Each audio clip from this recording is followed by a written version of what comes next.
ನೋಡುತ್ತಿದ್ದಂತೆ 2011ಕ್ಕೆ ವಿದಾಯ ಹೇಳಿ 2012ಕ್ಕೆ ಸ್ವಾಗತ ಕೋರಲು ಸಿದ್ಧವಾಗಿದ್ದೇವೆ. ಹೊಸ ವರ್ಷದ ಕನಸುಗಳು ನಮ್ಮ ಕಣ್ಣ ಮುಂದೆ ಬಿಚ್ಚಿಕೊಳ್ಳುವ ಹೊತ್ತಲ್ಲೇ ಕಳೆದ ವರ್ಷದ ನೆನಪುಗಳು ದಟ್ಟವಾಗಿ ಆವರಿಸಿಕೊಂಡಿವೆ. ಕನ್ನಡಿಗನಾಗಿ ಹೆಮ್ಮೆ ಪಡುವಂಥ ಬೀಗುವಂಥ ನೆನಪುಗಳಿವು. ಅಂಥ ಅಭಿಮಾನಕ್ಕೆ ಕಾರಣರಾದ ಕನ್ನಡಿಗರಿಗೆ ಅಭಿನಂದಿಸುವುದೇ ಈ ವಿಶೇಷ ಕಾರ್ಯಕ್ರಮ ಭಲೆ ಕನ್ನಡಿಗ. ನಾನು ಶ್ವೇತಾ.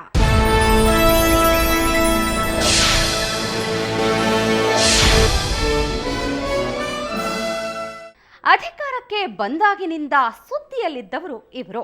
ಹಲ್ಲು ಕಿತ್ತ ಹುಲಿಯಂತಿರುವ ಸಂಸ್ಥೆಯ ಮೂಲಕವೇ ಅಸಾಧ್ಯವಾದ ಕೆಲಸವನ್ನ ಸಾಧ್ಯವಾಗಿಸಿದವರು. ರಾಜಕಾರಣಿಗಳ ಒತ್ತಡ ಹೇರಿದಾಗ ಅಪ್ರಾಮಾಣಿಕರಾಗದೆ ರಾಜೀನಾಮೆ ಕೊಟ್ಟವರು. ರಾಜ್ಯ ರಾಜಕೀಯದಲ್ಲಿ ಬಿರುಗಾಳಿ ಎಬ್ಬಿಸಿದ ಈ ವ್ಯಕ್ತಿ ನಿಜಕ್ಕೂ ಭಲೆ ಕನ್ನಡಿಗ.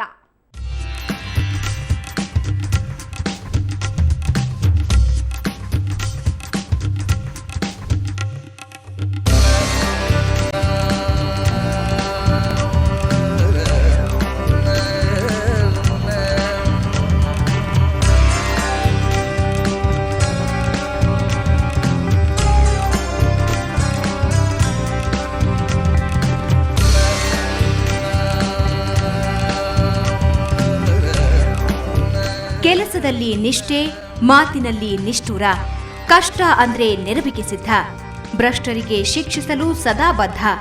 ಸಂತೋಷ್ ಹೆಗಡೆ ಅಂದ್ರೆ ಹೀಗನ್ಸುತ್ತೆ.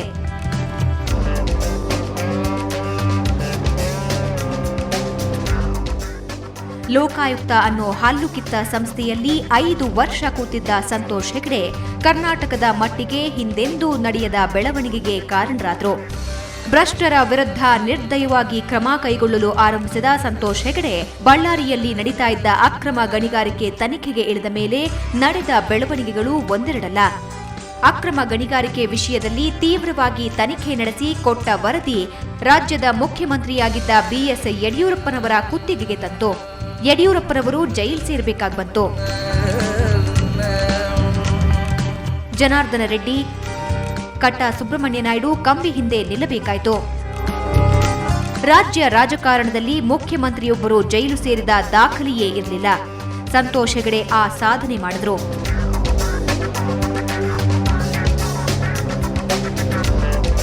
ಹೆಗಡೆ ಅವರ ವರದಿ ಭ್ರಷ್ಟಾಚಾರದ ವಿರುದ್ಧ ಊದಿದ ಕಹಳೆ. ಅದು ರಾಜಕಾರಣಿಗಳ ಬೆವರು ಕೀಳಿಸಿತು.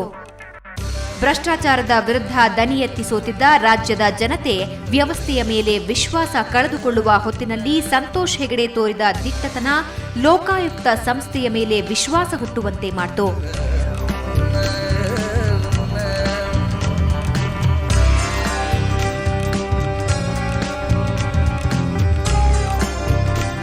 ಸಂತೋಷ್ ಹೆಗಡೆ ಹಲವು ತೊಡಕುಗಳ ನಡುವೆಯೂ ಬದ್ಧತೆ, ಪ್ರಾಮಾಣಿಕತೆಯ ಕಾರಣದಿಂದಾಗಿ ಮೇಲ್ಪಂಕ್ತಿ ಹಾಕುವಂತಹ ಕೆಲಸ ಮಾಡಿದ್ದಾರೆ.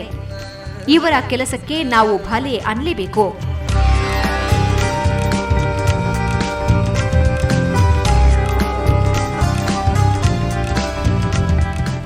ಇಂತಹದ್ದೇ ಬದ್ಧತೆ, ಕಾಳಜಿ ಹೊಂದಿರುವ ಕನ್ನಡಿಗರೊಬ್ಬರು ಅಂತಾರಾಷ್ಟ್ರೀಯ ಮಟ್ಟದಲ್ಲಿ ಕನ್ನಡದ ಬಾವುಟ ಹಾರಿಸಿ ಬಂದರು. ಅವರೇ ಹರೀಶ್ ಹಂದೆ.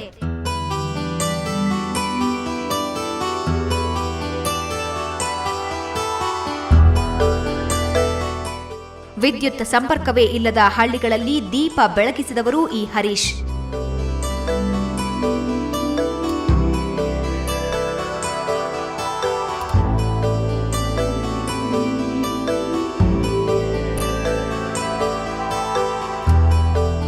ಈ ಸೇವೆಯನ್ನ ಪರಿಗಣಿಸಿ ಫಿಲಿಪೈನ್ಸ್ನ ಸರ್ಕಾರ 2011ರಲ್ಲಿ ಏಷ್ಯಾದ ನೋಬಲ್ ಎಂದೇ ಕರೆಯಲಾಗುವ ಮ್ಯಾಗ್ಸೆಸೆ ಪ್ರಶಸ್ತಿ ನೀಡಿ ಗೌರವಿಸಿತು.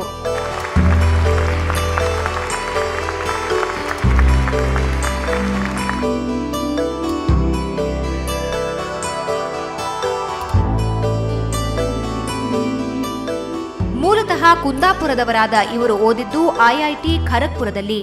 ಯಾವುದೇ ಉನ್ನತ ಹುದ್ದೆಗಳನ್ನ ಅರಸದೆ ಸೆಲ್ಕೋ ಅನ್ನೋ ಸಂಸ್ಥೆಯನ್ನ ಕಟ್ಟಿ 1,20,000 ಮನೆಗಳಲ್ಲಿ ದೀಪ ಹಚ್ಚಿದ್ರು.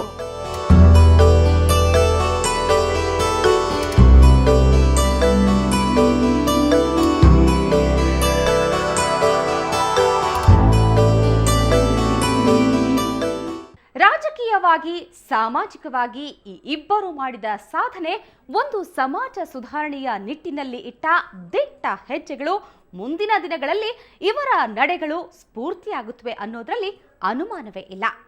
ಹೀಗೆ ಕನ್ನಡದ ಘನತೆ ಹೆಚ್ಚಿಸಿದ ಮೂವರು ಕನ್ನಡಿಗರ ಬಗ್ಗೆ ಮಾತಾಡೋಣ. ಈಗ ಒಂದು ವಿರಾಮ.